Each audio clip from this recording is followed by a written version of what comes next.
This bill contains a number of measures, but today I'm going to focus on Schedules 1 and 2 and what these measures mean for small business in Australia.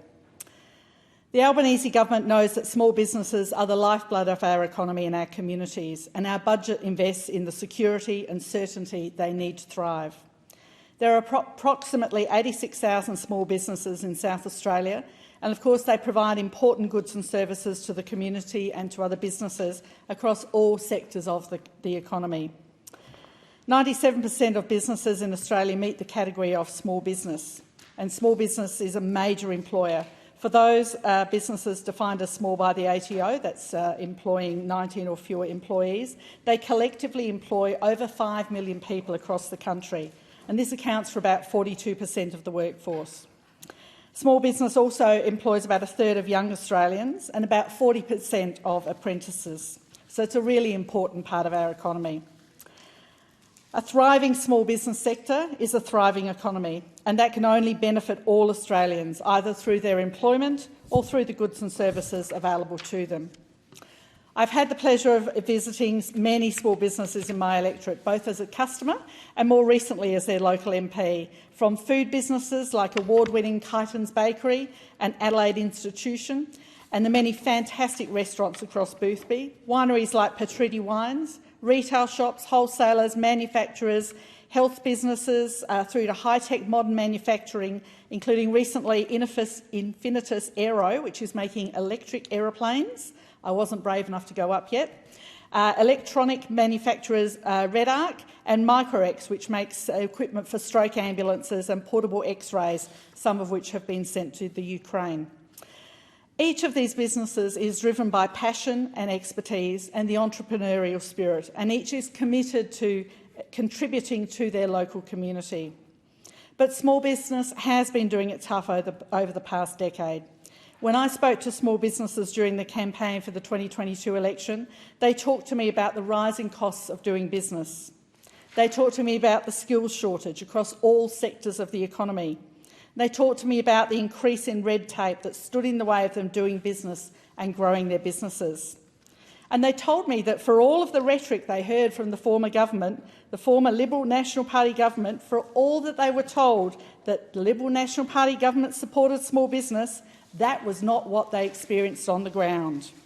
They told me actually what was happening was the Liberal National Party government really only supported the big end of town, the big businesses. The small businesses told me they felt ignored. I heard what they told me during the campaign, and I'm here to tell them that this Albanese Labor government heard their concerns and we understand.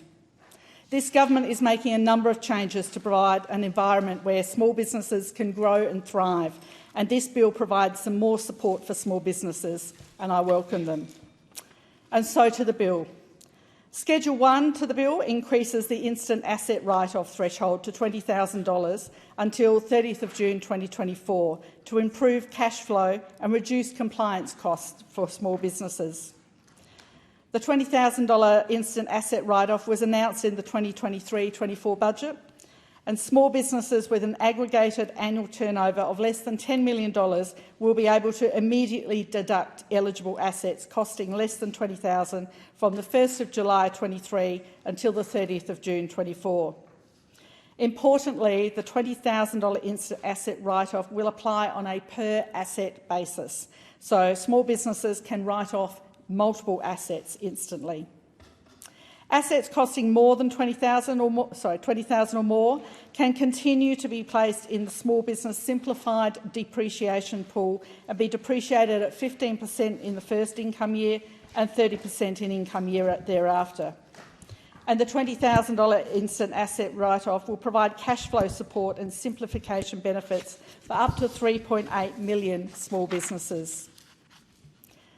Many of the businesses I talk to tell me they want to grow, and this asset write-off will help them with some of the additional equipment required to do this. Others are simply needing to replace equipment that is reaching its end of life or being superseded. Some will use this to make their businesses more efficient, and this will help with the required retooling. While businesses budget for operational costs of doing business, the capital costs and capital replacement costs of expensive assets can be a budget blip that puts financial strain on the business, and hence they can be delayed or cancelled.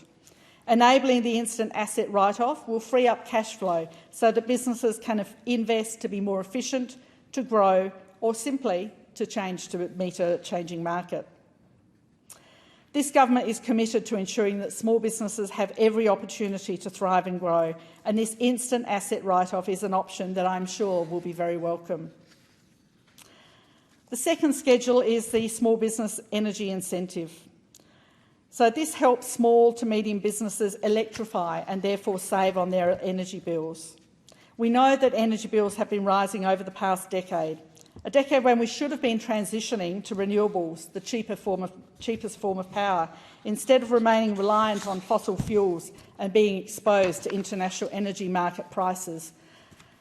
In South Australia, we've already provided $650 for energy relief for eligible small businesses, and we know that wholesale energy prices have started to come down thanks to the work of Minister Bowen, and will in time flow through to retail prices.